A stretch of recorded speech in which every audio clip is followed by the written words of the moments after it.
Minuit, le ciel iranien s'ouvre comme un gouffre. Une opération de l'ampleur d'un séisme géopolitique vient d'être menée. Son nom, marteau de minuit.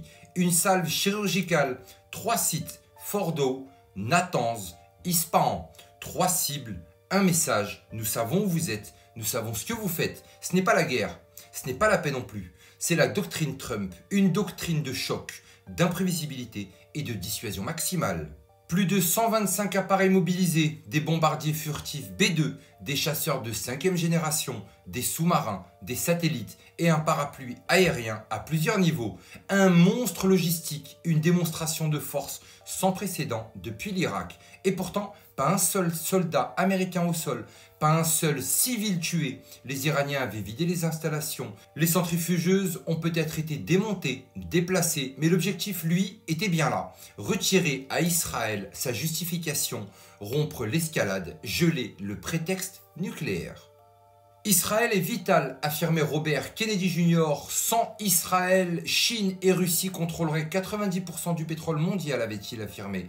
Et pourtant, un tiers de Tel Aviv vient d'être touché. Les missiles iraniens ont transpercé le dôme de fer. Le colonel McGregor l'a dit, Israël est au bord du gouffre. Alors, Tel Aviv appelle à l'aide. Washington répond, mais pas comme prévu. Pas pour déclencher la Troisième Guerre mondiale, mais pour l'éviter. Trump n'a pas bombardé l'Iran, il a retiré au Deep State son échappatoire. Il savait qu'à chaque escalade israélienne, la communauté internationale tolérerait, mais le timing a été calculé juste après que l'Iran ait riposté à Israël. Trop tard pour dire qu'ils n'ont pas été provoqués, trop tôt pour que le monde exige des représailles contre Téhéran. Et voilà la clé. Ce n'est pas un feu pour allumer la guerre, c'est un extincteur pour éteindre le brasier.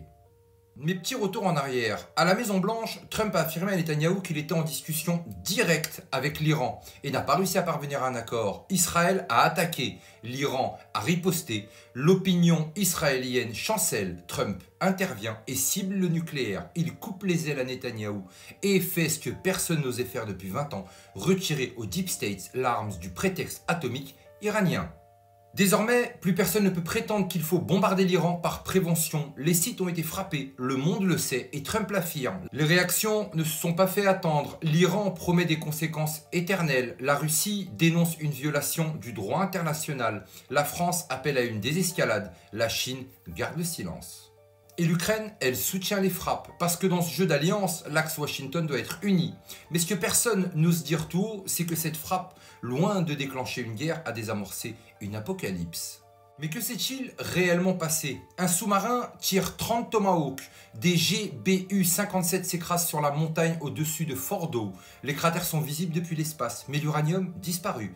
Les services de renseignement américains et les Anones s'accordent. L'Iran avait prévu. Les installations étaient vides. Alors question, Trump savait-il que les sites étaient déserts? Si oui, cette frappe n'était pas militaire. C'était une opération psychologique, une mise en scène. On peut le dire, un message de Deep State, vous êtes mis à nu. Sur Truth Social, Trump ne parle pas de guerre, il parle de capitulation forcée du Deep State et il parle de Barack Obama, il parle des tribunaux militaires publics et ce n'est pas sans raison. Car si cette crise prend racine aujourd'hui, ces graines ont été plantées sous Barack Hussein Obama.